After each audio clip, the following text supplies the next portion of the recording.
ना मोर मोर किस कह मु कौन कह मोर मोर मु जहाँ एठी मोर मोर कहूँ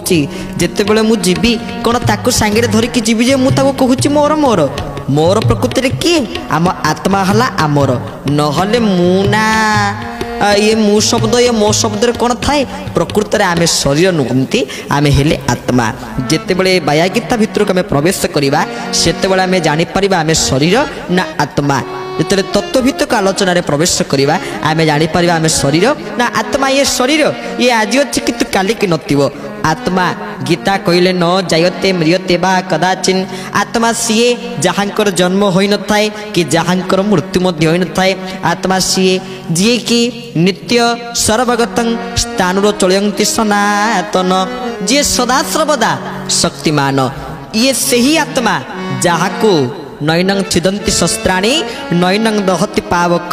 न चैन क्लेदंतप्यो न शशयति मारुत यही आत्मा को ना अस्त्र द्वारा ना खंडा द्वारा आपण माने काटी पारिबे ना अग्नि द्वारा पोड़ी हबो ना जल द्वारा याकू बुड़े हबो ना अस्त्र द्वारा ताकू छिंडे हबो आत्मा हला सदा सर्वदा चिरंतन सत्य आउ बाबा बाइया आम मानकर कल्याण पाई अति सुंदर भाव में कहले कहले तमें सीना कौच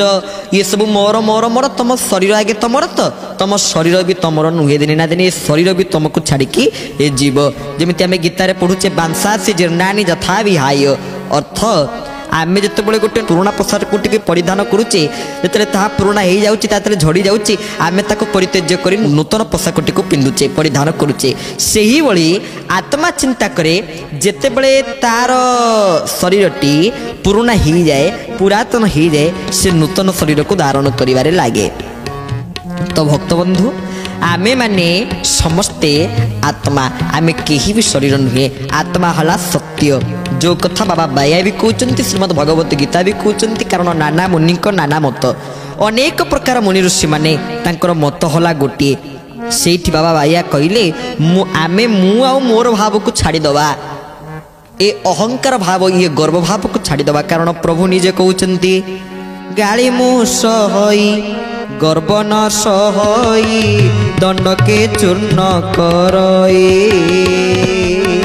जे मते हृद पद्मरे चिंतु थाई अभय वर मिलई केशव केशव जय श्री केशव केशव केशव हे केशव केशव जय श्री केशव हे बोले भक्त वत्सल भगवान की